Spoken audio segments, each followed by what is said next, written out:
Assalamualaikum warahmatullahi wabarakatuh.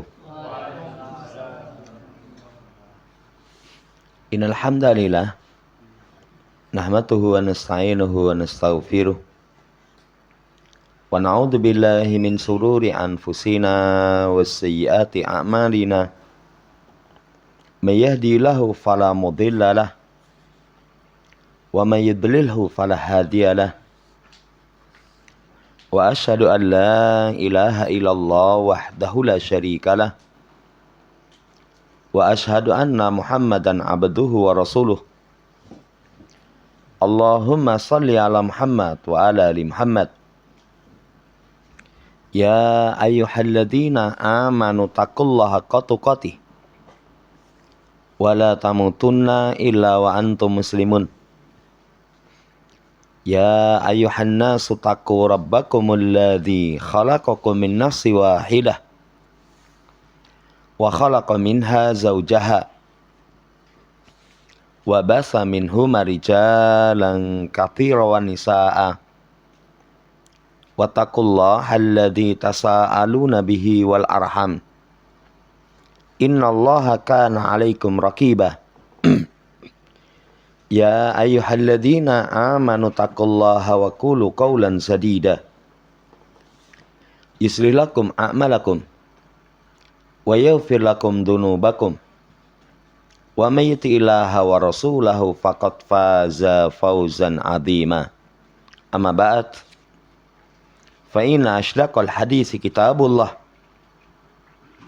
wa khairal hadi Muhammadin sallallahu alaihi wasallam wa syarrul umuri muhdatsatuha fa inna kulla muhdatsatin bid'ah wa kulla bid'atin dhalalah wa kulla dhalalatin finnar. Ma'asyiral muslimin rahimani wa rahimakumullah, melanjutkan pembacaan qawaidul Qur'aniyah, masuk pada al-qaidatus salisatu wal arba'una, kaidah yang ke-43. Penulis membawakan ayat Allah, surat Al-Hasr ayat yang ke-9, atau surat At-Taghabun ayat yang ke-16. Wa may yuqassuha nafsihi fa ulaika humul muflihun. Siapa yang dijaga dari suh dirinya. Jadi suh itu lebih buruk daripada bakhil, maka mereka itulah orang yang beruntung. Ini, kata penulis, kaidah Quran yang muhkamat fi babil akhlak, seputar tentang permasalahan akhlak. Jadi termasuk akhlak yang baik kalau seseorang terhindar dari sifat kebakhilan. Laha silatun qawiyatun bitarbiyatil qalbi wa tazkiyatihi. Maka kaidah ini punya hubungan kuat berkaitan tentang pendidikan hati, kebersihan hati. Hati itu dididik supaya seseorang jangan suh, tapi hatinya dididik untuk semangat mencurahkan apa yang dimiliki dalam perkara ketaatan.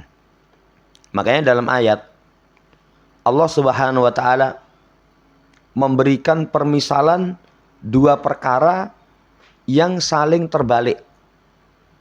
Pertama, fa amma man a'ta wattaqa wa saddaqa bil husna fasanu yasiruhu lil yusra. Pertama, adapun man a'ta, mencurahkan, mendatangkan apa yang diperintah. Ini kebalikan daripada orang yang bakhil. Ini pendidikan hati, supaya seseorang itu apa yang diperintahkan semampunya dia laksanakan. Wattaqa, meninggalkan larangan. Wasaddaqa bil husna, membenarkan akidah-akidah yang benar. Balasannya kami akan mudahkan untuk mendapatkan kemudahan. Tapi sebaliknya, wa amma man bakhila wastaghna wa kadzdzaba bil husna fasanu yasiruhu lil usra. Adapun orang yang bakhil, kalau bakhil itu berarti semua yang diperintahkan dia tidak tunaikan. Bakhil dengan hartanya, dengan kemampuannya. Kemudian wastaghna, merasa cukup. Biasanya orang bakhil itu ada dalam dirinya merasa cukup. Kenapa kamu nggak bantu dia? Kan kamu mampu membantu. Enggak, saya enggak butuh sama dia. Jadi kalau dia mau nolong orang, itu satu saat saya nanti minta tolong sama dia. Hanya sekedar timbal balik. Orang yang bakhil merasa cukup, mendustakan akidah, kelak akan mendapatkan kesulitan. Jadi luar biasa kaidah ini. Ini kaidah seputar akhlak. Ada hubungan kuat pendidikan hati. Demikian pula kama analaha silatan bi alaqatil insan bi ghairihi minan nas. Sebagaimana pula kaidah ini memiliki hubungan berkaitan tentang manusia kepada manusia lain. Hubungan manusia kepada manusia lain. Kita kan nggak sendiri. Kita kepada istri ada hubungan jangan bakhil. Kepada anak, ya, kepada manusia secara umum. Kalau seorang mampu ditamengi dari sifat suh, mereka orang yang beruntung. Coba kalau orang bakhil. Kalau orang bakhil kepada orang, nanti dolim yang muncul. Nanti akan ada kerusakan. Nanti disebutkan oleh penulis. Ini sisi keistimewaan kaidah. Kemudian, wahadil qaidatu waradat fi kitabillah fi maudhi'aini. Kaidah ini ada dalam kitab Allah di dua tempat. Pertama, fi siyaqi sana'i 'alal ansar ridwanullah alaihim fi suratil hasri. Pertama, konteks sanjungan pujian kepada Ansar, semoga keridhaan Allah tercurah atas mereka, itu di surat Al-Hasr, di surat Al-Hasr. Kata Allah, walladzina tabawwa'ud dara wal iman min qablihim yuhibbuna man hajara ilaihim wa la yajiduna fi sudurihim hajatan mimma utu wa yu'siruna ala anfusihim walau kana bihim khasasah wa may yuqasuha nafsihi faulaika humul muflihun. Kata Allah, orang-orang yang menempati kota dan iman sebelum mereka, yang dimaksud sahabat Ansor. Ketika sahabat Muhajirun datang ke tempat mereka, berhijrah, mempertahankan agama, mempertahankan jiwa dari kedoliman orang-orang kafir, kejahatan orang kafir. Ketika datang ke tempat mereka, mereka yuhibbuna man hajara ilaihim. Mereka senang. Jadi suka kepada orang yang berhijrah kepada mereka. Coba, kalau tidak seperti sahabat Ansor, kondisinya tenang, datang orang dalam kondisi repot, minta bantuan. Nggak seneng itu. Wah, ini marane ruwet, wah ini pendatang ini. Marake ruwet. Ya, nggak seneng itu. Lihat sahabat Ansor, yuhibbuna man hajara ilaihim wala yajiduna fi sudurihim hajatan mimma utu. Tidak diketemukan dalam dada mereka kebutuhan terhadap apa yang didatangkan. Jadi mereka nggak butuh sebenarnya, tidak membutuhkan. Kemudian mereka dahulukan atas diri mereka walaupun mereka sendiri butuh. Jadi nggak ada misalkan milik. Lawang orang hijrah kan minta bantuan. Minta bantuan. Justru mereka punya butuh, sahabat Muhajirun punya butuh, mereka dahulukan sahabat Muhajir. Ini Masya Allah ya. Saya pernah kasih contoh, luar biasanya mereka yang punya dua harta dibagi. Nyawa separuh-separuh. Ya. Yang punya dua istri suruh milih itu. kamu pilih salah satu istriku, nanti tak ceraikan, setelah cerai kamu nikahi. Ya, bukan sing tua iki tak cerainin pen. Bukan. Iki rewel iki, main we ya. Bukan. Tapi silahkan pilih, tak cerai, nanti kamu nikahi. Coba. Luar biasanya mereka. Jadi mereka itu memiliki sifat isar. Kan pernah kita sampaikan, seseorang mencurahkan kepada orang lain itu sungguh luar biasa baik. Tapi bertingkat. Satu, sisa tidak terpakai dia curahkan sudah baik. Sudah baik. Itu sisa tidak terpakai dia curahkan. Karena ada kalanya orang barang sisa, barang tidak terpakai suruh curahkan orang lain, bahil itu. Nah ini kalau kita punya barang ra kanggo itu wis tawarno kono sapa sing gelem. Barangkali ada yang bisa memanfaatkan. Itu sudah bagus itu. Walaupun sekedar sisa. Lebih baik lagi menyingkirkan, menyisihkan bahasanya. Kemarin itu ada orang cerita, kalau nuruti butuh, jadi dia pegawai, itu setiap gajian itu pos-pos gajiannya sudah ada. Ini untuk makan, ini untuk ya biaya sekolah, ini untuk ini. Sudah pas semua. Kalau nggak diniati menyisihkan, sulit untuk bisa. Lebih tinggi lagi orang itu kalau mampu menyisihkan. Menyisihkan. Apalagi menyisihkan itu kalau dalam hadis sepertelon. Wah, abot banget ini.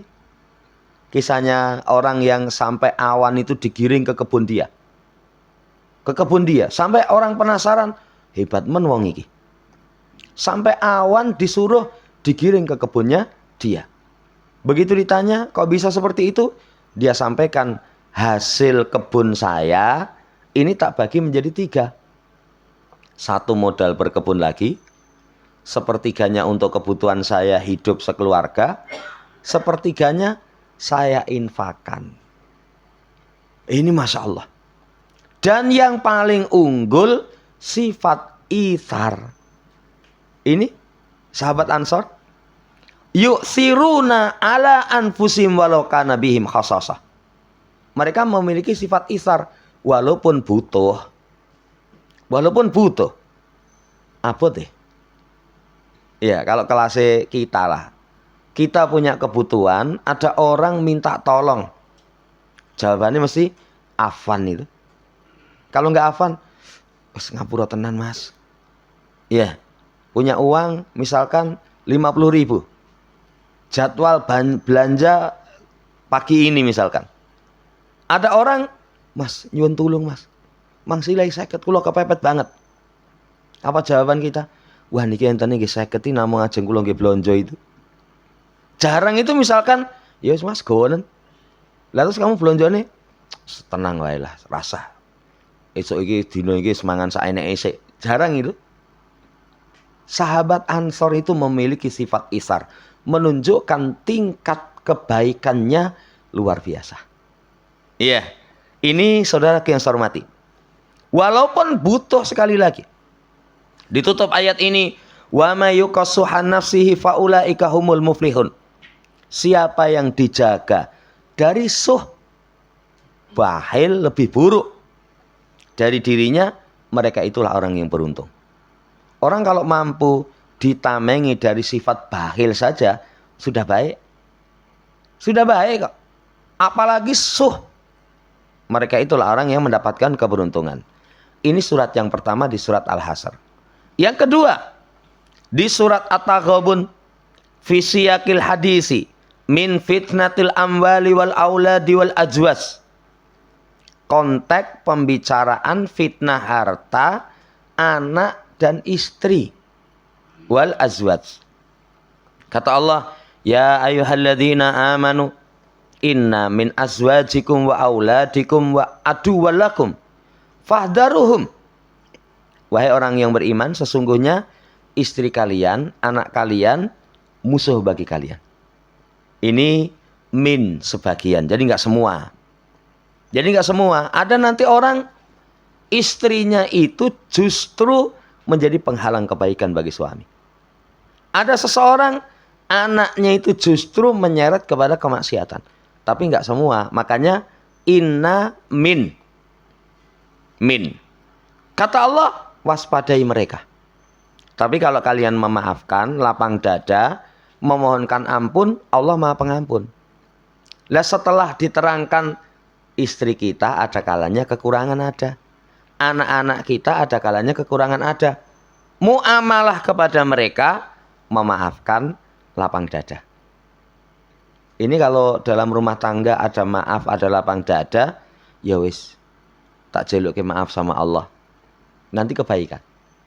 Bahkan prinsip pergaulan secara umum, khudil afwa wa'mur bil urfi wa'arid 'anil jahilin. Ambil jalan maaf, kemudian perintahkan yang ma'ruf, berpaling dari orang yang bodoh. Allah Maha Pengampun. Kemudian dilanjutkan, innama amwalukum wa auladukum fitnatun. Sesungguhnya harta kalian dan anak kalian itu fitnah. Wallahu indahu ajrun azim. Dan Allah di sisinya ada pahala yang besar. Anak itu ujian. Orang nggak punya anak, ya ujian. Punya anak, ya ujian. Kadang dengan memiliki anak, menjadikan seseorang penakut. Ayo amar ma'ruf nahi mungkar. Oh, sora mas. Tuas mangkat nanti bengep.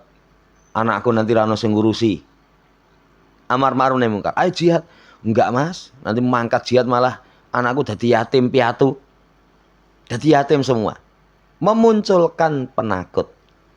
Anak itu melahirkan kebahilan. Orang kadang mau infak, mikir. Sesok anakmu mlebu sekolah nih loh. Ya nanti habis itu, wah wis biaya terus. Bahil itu. Anak itu kadang jamaah hormati memunculkan kesombongan. Ada itu. Orang kalau cerita kepada orang sing dibanggaan itu guru anake wae. Iya, banggaannya anake wae. Sampai orang sing dijak ngobrol itu wis engko lak mamerke anake nae. Ya. Alhamdulillah anak kula niku sakniki pun dadi wong. Biyen ketek-ketek. Iya, kemana-mana bangga terhadap anaknya. Ini fitnah. Yang kedua harta. Harta itu fitnah. Harta itu fitnah. Dan di sisi Allah ada pahala yang besar. Fattaqullaha mastata'tum. Takwa kepada Allah semampu kalian. Wasma'u wa ati'u. Dengar dan taat. Wa anfiku khairali anfusikum. Dan kalian infak lebih baik bagi diri kalian. Infak itu lebih baik bagi diri kita. Ya, karena orang infak pahalanya berlipat. Orang infak nanti infaknya itu sebab Allah lapangkan rizkinya. Orang infak kehidupannya tenang. Kan harta itu kalau nggak diinfaki disifatkan dalam hadis itu seperti api. Makanya as-shadaqah tudfi'ul khati'ata kama yudfi'ul ma'u naro. Sedekah itu memadamkan api sebagaimana memadamkan kesalahan sebagaimana air memadamkan api. Orang kalau tidak infak panas hartanya. Panas hartanya itu bisa di dunia kita duwe ning ora kecukup. Enggak pernah bahagia. Enggak pernah bahagia. Iya. Di akhirat nanti panas karena harta yang tidak diinfaki, apalagi infak yang wajib, dipanggang di atas neraka, disetrikakan kepada wajah dan punggung-punggung. Ya. Kalau infak lebih baik bagi diri kalian. Siapa? Wa mayyuqasuhan nafsihi. Siapa yang dipelihara dari suh dirinya, mereka itulah orang yang beruntung. Intukridullah qardon hasana yudha'ifhu lakum. Jika kalian kasih pinjaman kepada Allah, pinjaman yang baik. Apa pinjaman yang baik kepada Allah itu? Infak. Kenapa infak kok dibahasakan pinjaman? Karena setiap yang kita keluarkan, Allah akan kasih ganti. Dan ganti Allah itu bukan ganti rugi. Tapi ganti untung. Kenapa? 1 itu kelipatan 700 kelipatan. Sampai dalam hadis. Tidaklah seseorang berinfak sebesar semut kecil. Ya. atau 1 biji korma, seukuran 1 biji korma. Yang infak itu diperoleh dari harta yang halal, Allah tidak terima kecuali dari yang baik. Nanti Allah akan kembang biakkan seperti kalian kembang biakkan anak kuda. Tuku jaran, wedok karo lanang, diopeni, sampai akhirnya kembang biak dadi sak gunung. Jaran biyen gak iya. Biyen gur tuku loro, saiki kok bak sak gunung. Ini Masya Allah. Ya, Allah akan lipat gandakan. Dan Allah mengampuni bagi kalian. Dan Allah syakurun halim. Maha berterima kasih, maha lembut. 2 surat. Kalau yang pertama, pujian sahabat Ansor. Kalau yang kedua, hasungan infak. Kalau yang kedua, hasungan infak. Jamaah hormati, ini konteks berkaitan dengan ayat. La makna kaidah bihtisarin la yattadihu illa bibayani makna suh. Adapun makna kaidah secara ringkas nggak akan gamblang kecuali menjelaskan makna suh. Apa makna suh? Suh itu fi madatihi lughawiyah. Dalam kandungan bahasa, al aslu fi al man'u. Suh itu asalnya adalah al man'u, menghalangi, menahan. Tsumma yakunu man'an ma'ahirsin. Kemudian menjadi menghalangi disertai dengan rakus. Ini bedanya dengan bakhil. Kalau bakhil itu punya saya. Punya kamu. Kamu jangan minta punya saya. Saya nggak akan minta punya kamu. Itu bakhil. Tapi kalau suh, punya saya, ojo njeluk nggonku lho. Ning aku njeluk nggonmu. Ya, itu namanya suh. Karena ada orang, dia punya, nggak boleh diminta sama orang lain. Tapi punya orang lain, dia minta. Itu namanya suh. Ya. Kemudian wa min dzalika suh. Termasuk suh itu al-buhlu ma'ahirsin. Bakhil disertai dengan rakus. Kalau dikatakan dalam bahasa Arab, tasaha ar-rajulani 'alal amri. 2 orang saling suh. Idza arada kullu wahidin minhuma al-fauza bihi wa man'ahu min sahibihi. Kalau 2 orang itu menginginkan setiap satu dari keduanya menang, kemudian menghalangi yang lain. Jadi, aku sing menang, kowe aja. Itu namanya tasaha. Itu secara bahasa. Dari makna bahasa ini, kita sudah paham. Siapa yang dijaga dari suh, terhindar dari penyakit bakhil, terhindar dari rakus, orang sudah beruntung. Orang kalau bakhil terhalang dari kebaikan.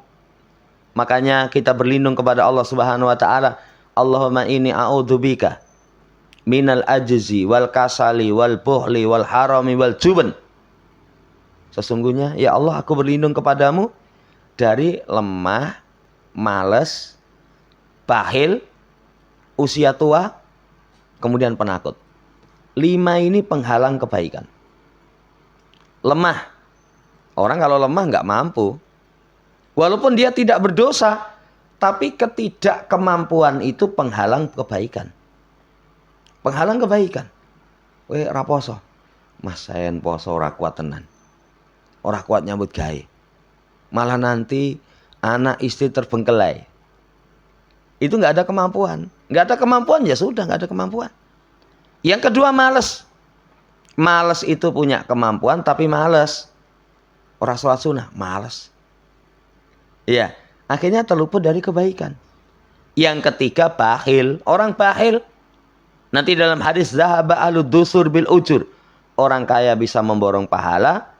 Tapi kalau bakhil nggak dapat pahala. Nggak dapat pahala. Iya. Yang keempatnya usia tua. Usia tua itu nggak bisa dihapusi itu. Gayane iso. Baik kayak cah nom gayane. Iya. Mungkin pakaiane wis ya Wah, gayane kok cah nom tenan itu. Tapi kalau namanya wong tua itu tetep wong tua itu. Linggo ngadeg, waduh, Mas dengkul kula niku keringkangan. Ya. Berarti kalau kita itu linggo terus ngadeg dengkule keringkangan wis tuwek itu. Nggak bisa ditipu itu. Nggak bisa ditipu kok. Penghalang kebaikan. Yang terakhir, penakut. Syahidnya bahil. Apalagi hiras. Bahil, rakus. Orang kalau sudah bahil, rakus itu wah parah. Rakus. Sampai kata Nabi, matibani ja'iani. Ursila fi ghanamin bi afsadalah min hirsil mar'i alal mali wasarah. Tidaklah dua ekor serigala yang lapar dilepas dalam sekumpulan domba lebih membuat kerusakan dibandingkan dengan orang kalau sudah rakus. Orang kalau sudah rakus kepada harta, kepada kekuasaan, rusak agamanya. Ini ya dari makna bahasa saja sudah dipahami. Oh bahaya, suh. Wala makana suh. Gharizatan fin nafsi. Adafahullah ila nafas. Ketika suh itu merupakan naluri dalam tubuh. Jadi semua kita itu memang asalnya memiliki sifat suh. Ya. Makanya kata Allah, wa may yuqasuhan nafsi. Siapa yang yuqasuhan nafsi? Tapi wa hadza la ya'ni annahu la yumkinul khalasu minhu. Ini bukan berarti enggak mungkin bisa dihindari. Jadi jangan katakan wis wata. Wis wata kok. Enggak mungkin bisa, enggak, tidak. Kata Syekh, bal khalasu minhu yasirun ala man yasarahallahu alaihi. Bahkan selamat dari sifat suh itu gampang bagi siapa yang Allah Subhanahu wa taala beri kepadanya kemudahan. Lakinal khalasatama minhu bi anwa'iha kulliha al-hisiyah wal ma'nawiyah la yuwafaqullahu illal muflihun. Akan tetapi bisa menghindari suh secara sempurna jenisnya baik yang hisi maupun maknawi. Kalau hisi itu ada panganan, ya dia nggak suka, orang lain butuh, weh nokon ben mas ben kono wae. Timbang diwehne pangan wong bosok ning kono malahan itu hisi. Ya hisi. Ada uang nggak terpakai misalkan, orang lain membutuhkan, ben. Itu hisi. Kalau secara maknawi, itu berkaitan tentang misalkan perkara-perkara yang diperintahkan untuk dicurahkan. Tapi tidak bisa dilihat diraba. Ya, kayak doa. Ada orang doa cetil. Saudara yang saya hormati, kesempurnaan selamat dari itu tidak akan bisa dicapai kecuali orang yang diberikan taufik. Jadi orang yang berikan taufik, ya ini orang yang beruntung. Kalau orang nggak diberi taufik, nggak bisa. Sekarang lihat, walihada ru'iya Abdurrahman ibn Auf bahwa yatufu bil bait. Ya, dilihat Abdurrahman bin Auf itu tawaf di Ka'bah. Apa yang beliau ucapkan? Rabbi kini suhan nafsi. Ya Allah, jaga diriku dari kebakilan, dari suh diriku. Rabbi kini suhan nafsi. Rabbi kini suhan nafsi. Ya, bukan Rabbana atina fid dunya hasanah. Padahal kan kalau komplit, tapi cerdasnya sahabat. Orang kalau sudah dijaga dari suh, muflihun. Mereka itu orang yang beruntung. Mereka itu orang yang beruntung. Dijaga dari suh secara hisi maupun secara maknawi. Wallahu ta'ala alam. Wa mayyukasuhan nafsi. Sekarang hadza min amki fahmi salaf. Ini termasuk kedalaman pemahaman salaf. Ya. Kata-kata suh itu dia tidak tambah. Karena kalau orang sudah dijaga dari suh, wukita suhan nafsi lam asrik. Orang itu kalau dijaga dari bakhil nggak akan mencuri. Orang mencuri itu apa? Suh. Cetil. Yang kedua, rakus milik orang. Orang kalau dijaga dari suh nggak akan berzina. Kenapa orang berzina? Bakhil, bojomu ganggu oleh ora. Ojo, wah wani menyentuh istri saya. langkai dulu mayatmu. Langkai dulu mayatku. Lah mayat kon langkai gampang loh ya.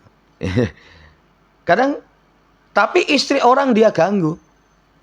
Dia ganggu. Orang kalau dijaga dari suh nggak ada rakus. Bukan istrimu penyemangatku. Wah, ya parah no. Bojone wong dari penyemangat ya. Rusak itu ya. Nggak akan berzina. Nggak akan berzina. Kenapa? Karena tadi terhindar dari bahil, terhindar dari rakus.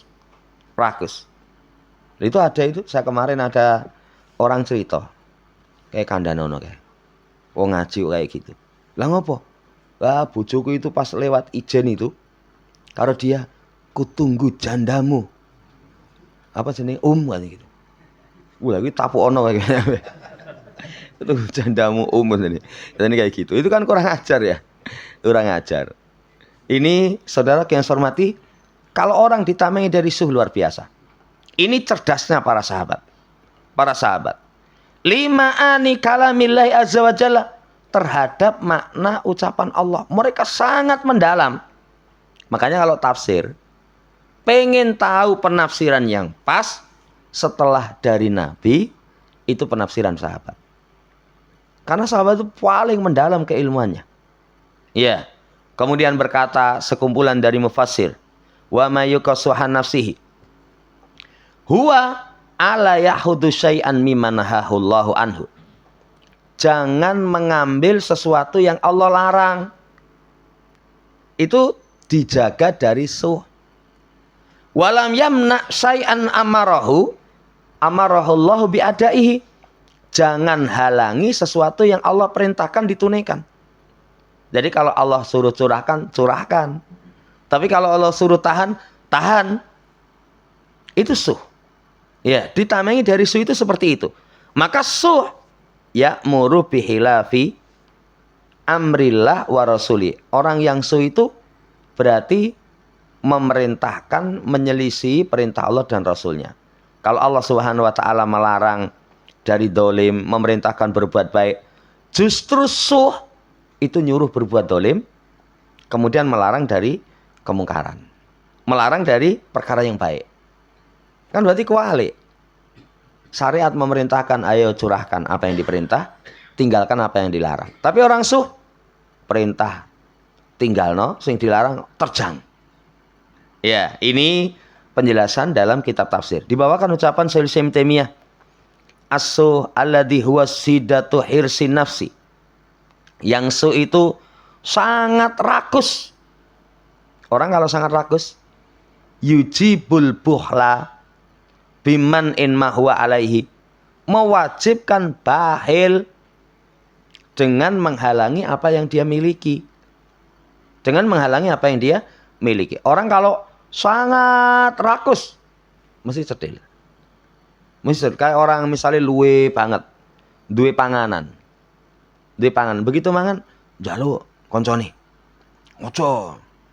Padahal akeh itu. Ora warak, padahal banyak. Itu kalau orang suh itu nanti muncul bakhil. Demikian pula dulma bi ahdi malil ghair. Nanti akan muncul kedoliman dengan mengambil harta orang lain. Orang kalau sudah sangat rakus, nyolong, ngapusi, ya, curang, khianat.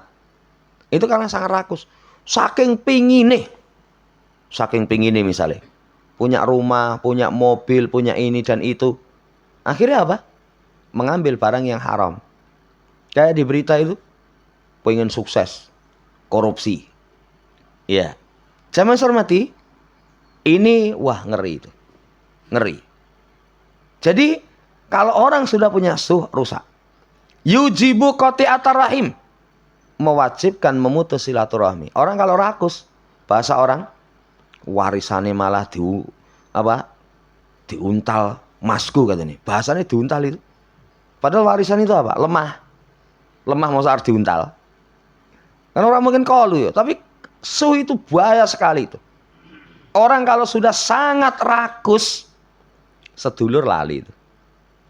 Sedulur lali. Iya. Sampai kemarin itu ada orang postingannya apa? Jadi tulisan, kata dia, Wong tua itu kalau tidak meninggalkan warisan, nanti pas sedulurane sampai tuwek rukun katanya. Sampai tuwek rukun. Kenapa? Lah ora ono sing rebutan. Ya, karena kondisinya sama-sama nggak punya. Yo itu walaupun belum tentu ya, belum tentu. Ada orang sampai tuwek rukun juga bisa kok, asal warisannya dibagi adil. Tapi lihat putus silaturahmi. Gara-gara kerakusan yang sangat. Kerakusan yang sangat. Ini bahaya sekali. Wa yujibul hasad, memunculkan hasad. Orang kalau orang lain dapat nikmat, duh rono meneh. Ya sing berhasil kono terus itu. Padahal orang itu kalau hasad menunjukkan iman kepada takdir itu kurang. Karena kalau iman kepada takdir, semua yang terjadi itu sudah Allah takdirkan. Allah membagi rizki itu dengan hikmahnya. Yang dikasih belum tentu itu tanda cinta, yang tidak dikasih belum tentu tanda dibenci. Ya, wallahu ta'ala alam. Ini dulu. Jadi itu kalau Syaikhul Islam Taimiyah siddatu hirsin nafsi, tapi kalau secara bahasa bahil disertai dengan rakus. Semoga Allah Subhanahu wa taala jaga kita dari sifat suh. Demikian sebelum ditutup. Barangkali yang ditanyakan, kalau bisa kita jawab.